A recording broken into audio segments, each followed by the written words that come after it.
Assalamualaikum warahmatullahi wabarakatuh. Selamat pagi anak-anak. Bagaimana kabarnya? Semuanya sehat? Alhamdulillah, luar biasa. Allahu Akbar. Baiklah anak-anak, sebelum memulai pelajaran hari ini, alangkah baiknya kalau kita berdoa terlebih dahulu. Berdoa mulai. Berdoa selesai. Alhamdulillah kita telah berdoa. Selanjutnya, Ibu minta lihat teman-teman di sekitarnya, apakah ada yang tidak masuk? Hadir semua. Alhamdulillah hari ini semuanya lengkap, yaitu 20 siswa ya. Sebelumnya, kita harus mengetahui kompetisi dasar dari materi ini. Kompetisi dasar terdiri dari 1. Membedakan reaksi eksotrom dan reaksi endotrom berdasarkan hasil percobaan dan diagram tingkat energi. 2. Menentukan delta H reaksi berdasarkan hukum Hess, data perubahan entalpi pembentukan standar, dan data energi ikatan. Dan adapun tujuan pembelajaran yaitu 1. Siswa dapat menjelaskan reaksi eksotrom dan reaksi endotrom serta diagram entalpinya. 2. Siswa dapat menuliskan persamaan termokimia dari suatu reaksi. Dan 3. Siswa dapat membedakan macam-macam perubahan entalpi. Adapun materi yang akan kita pelajari hari ini yaitu 1. Reaksi eksotrom dan reaksi endotrom. 2. Menghitung delta H reaksi menggunakan kalorimeter. 3. Menghitung delta H reaksi menggunakan hukum Hess. 4. Menghitung delta H reaksi menggunakan energi ikatan. Ayo, siapa yang tahu apa itu reaksi eksotrom dan reaksi endotrom? Ya, benar sekali. Reaksi eksotrom adalah reaksi yang melepaskan kalor dari sistem ke lingkungan. Pelepasan kalor ke lingkungan akan menurunkan energi di dalam sistem. Entalpi hasil reaksi menjadi berkurang atau menjadi lebih kecil dari entalpi awal. Dengan demikian, perubahan entalpi sistem bernilai negatif. Reaksi endotrom adalah reaksi yang membutuhkan atau menyerap energi panas dari lingkungannya. Adanya penyerapan kalor akan mengakibatkan energi sistem naik. Entalpi hasil reaksi menjadi lebih tinggi daripada entalpi awal, sehingga perubahan entalpi sistem bernilai positif. Menghitung delta H reaksi menggunakan kalorimeter. Kalorimeter adalah alat yang dapat digunakan untuk menentukan delta H reaksi melalui pengukuran kalor reaksi. Jumlah kalor reaksi tergantung dari sifat termal zat. Sifat termal zat adalah kemampuan zat untuk menyerap atau melepas kalor. Ada 2 jenis sifat termal zat yaitu kalor jenis dan kapasitas kalor. Kalor jenis adalah jumlah kalor yang dibutuhkan untuk menaikkan suhu 1 gram zat sebesar 1 derajat Celcius. Satuannya adalah Joule per kilogram Kelvin atau Joule per gram derajat Celcius. Adapun rumusannya yaitu Q kecil sama dengan M kali C kali delta T, di mana Q kecil itu adalah kalor yang diserap atau dilepas, M massa, C itu kalor jenis, dan delta T adalah perubahan suhu. Kemudian kapasitas kalor. Kapasitas kalor adalah jumlah kalor yang dibutuhkan untuk menaikkan suhu zat atau sistem sebesar 1 derajat Celcius atau 1 Kelvin. Satuannya adalah Joule per Kelvin atau Joule per derajat Celcius. Secara umum, besaran kalor yang diserap atau dilepas zat atau sistem dapat dirumuskan Q kecil sama dengan C besar kali delta T, di mana C besar itu dapat kita dapatkan dari rumus yaitu C besar sama dengan M kali C kecil. 1. Balok baja yang masanya 3 kg memiliki suhu 5 derajat Celcius. Balok tersebut dinaikkan suhunya menjadi 30 derajat Celcius. Jika kalor jenis baja tersebut 0,11 kilokalori per kilogram derajat Celcius, berapa kalor yang diserap balok baja tersebut? Nah, dari soal dapat kita ketahui bahwa masanya itu 3 kg, T1 5 derajat Celcius, T2 30 derajat Celcius, dan C besarnya itu sama dengan 0,11 kilokalori per kilogram derajat Celcius. Nah, di soal ditanyakan berapa kalor yang diserap atau Q besar. Kita jawab. Yang pertama kita tulis rumusnya yaitu Q sama dengan M kali C kali delta T. Kemudian kita tulis M kali C. Nah, delta T itu dapat kita rubah menjadi T2 min T1.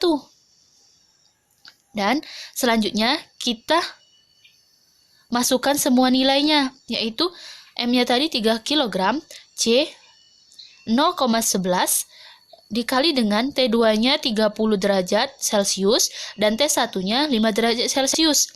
Kemudian kita tuliskan 3 dikali 0,11 dikali 30 dikurang 5 tadi hasilnya 25. Nah, sehingga hasil akhirnya yaitu 8,25 kilokalori per kilogram derajat Celcius. Jadi, kalori yang diserap balok baja tersebut adalah sebesar 8,25 kilokalori per kilogram derajat Celcius. 2. Suhu suatu kalorimeter naik dari 24,10 derajat Celcius menjadi 24,25 derajat Celcius sewaktu dipanaskan dengan pemanas listrik dengan energi sebesar 17,5 Joule. Berapa kapasitas kalor dari kalorimeter tersebut? Nah, dapat diketahui dari soal yaitu Q kecil sama dengan 17,5 Joule, T1 24,10 derajat Celcius, T2 24,25 derajat Celcius. Nah, dari soal yang ditanya yaitu berapa kapasitas kalor atau C besar. Kita jawab. Pertama kita tulis rumusnya yaitu C besar sama dengan Q per delta T. Kemudian kita masukkan nilai Q-nya yaitu 17,5 Joule. Kemudian per delta T itu kita rubah menjadi T2 min T1. Sehingga kita masukkan nilai dari Q 17,5 Joule dibagi dengan T2-nya tadi 24,25 derajat Celcius dikurang dengan T1 yaitu 24,10 derajat Celcius. Kemudian kita tulis kembali 17,5 Joule dibagi dengan hasil pengurangan dari 24,25 derajat Celcius min 24,10 derajat Celcius yaitu hasilnya 0,15 derajat Celcius. Sehingga hasil dari 17,5 Joule dibagi dengan 0,15 derajat Celcius itu hasilnya 116,67 Joule per derajat Celcius.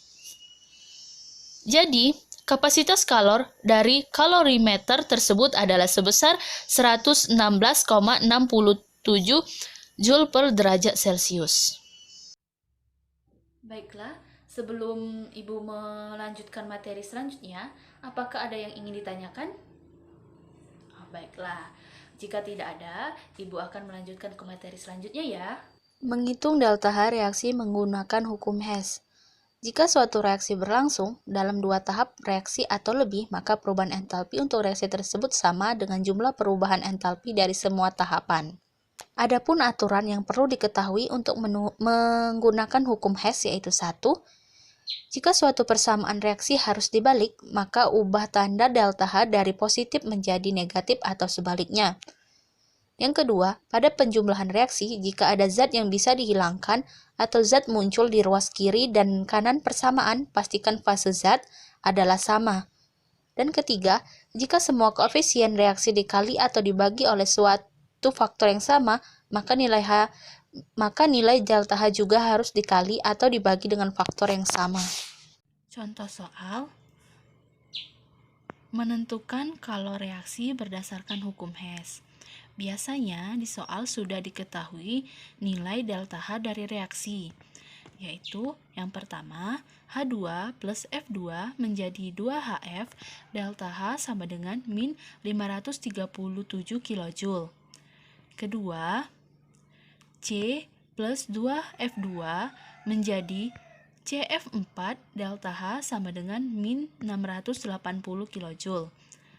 Yang ketiga, 2C plus 2H2 menjadi C2H4, delta H sama dengan plus 52,3 kJ.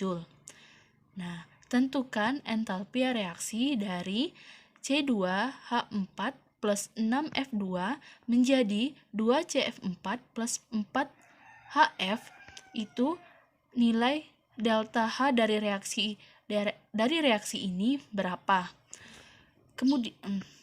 Kemudian kita jawab.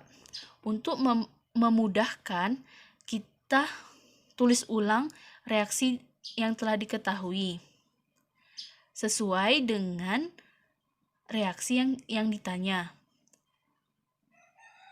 Yang pertama, untuk reaksi pertama, posisi 2HF itu di sebelah kanan.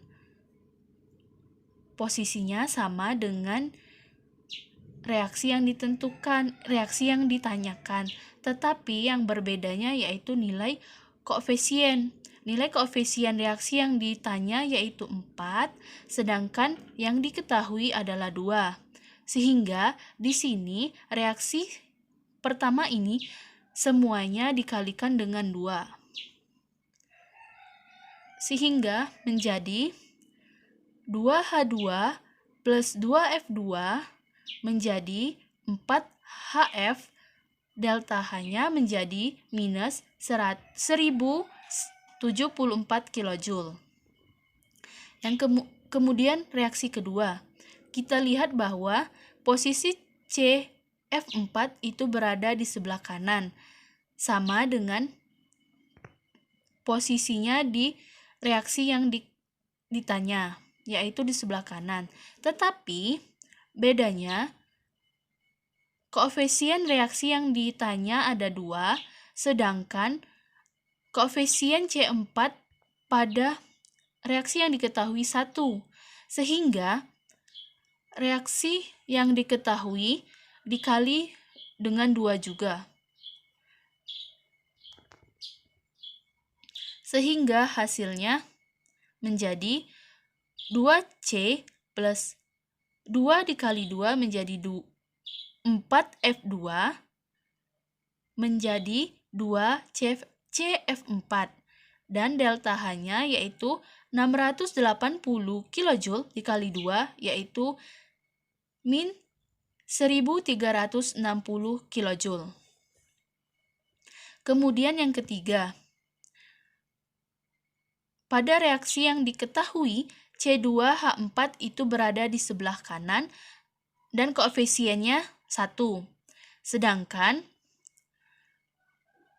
C2H4 pada reaksi yang ditanya berada di sebelah kiri dan koefisiennya sama yaitu 1. Sehingga reaksinya menjadi C2H4 dipindahkan dari kanan ke kiri, yaitu menjadi C2H4 menjadi 2C plus 2H2 karena pindah ruas, sehingga nilai delta H dari positif menjadi negatif, yaitu dari plus 52,3 kJ menjadi min 52,3 kJ. Kemudian, ketiga reaksi tadi kita jumlahkan. Untuk atom yang berseberangan dan sejenis dapat kita coret, yaitu 2C yang sebelah kiri dengan 2C yang sebelah kanan kita coret, dan 2H2 di sebelah kiri dengan 2H2 di sebelah kanan kita coret. Nah, sehingga dapat kita tulis bahwa C2H4 plus, di mana di sini 2F2 plus 4F2 itu hasilnya 6F2, dan menjadi 4HF ditambah 2CF4. Dan nilai delta H-nya tinggal kita jumlah, yaitu minus 1074 kJ ditambah dengan minus 1360 kJ ditambah dengan minus 52,3 kJ, dan hasilnya yaitu minus 2486,3 kJ. Menghitung delta H menggunakan energi ikatan.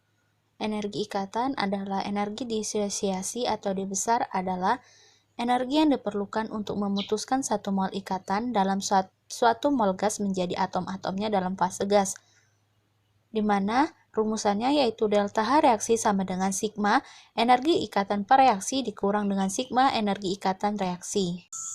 Contoh soal, menghitung perubahan entalpi jika diketahui energi ikatan rata-rata. Nah, di soal diketahui energi ikatan rata-rata untuk C rangkap 1H itu 413 kJ per mol, C rangkap 1C 348 kJ per mol. C rangkap 1H 436 kJ per mol. Dan C rangkap 2 dengan C 614 kJ per mol. Dan ditanya besarnya perubahan entalpi reaksi C2H4 plus H2 menjadi C2H6. Langkah pertama yaitu kita harus mengetahui struktur Lewis dari C2H4 plus H2 menjadi C2H6. Struktur Lewisnya yaitu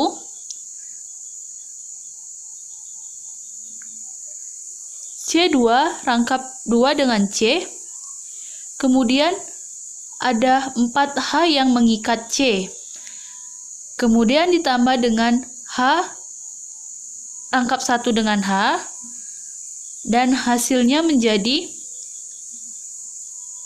H rangkap 1 dengan C, C rangkap 1 dengan C, dan C rangkap 1 dengan H. Kemudian ada ada 4H lagi yang mengikat C.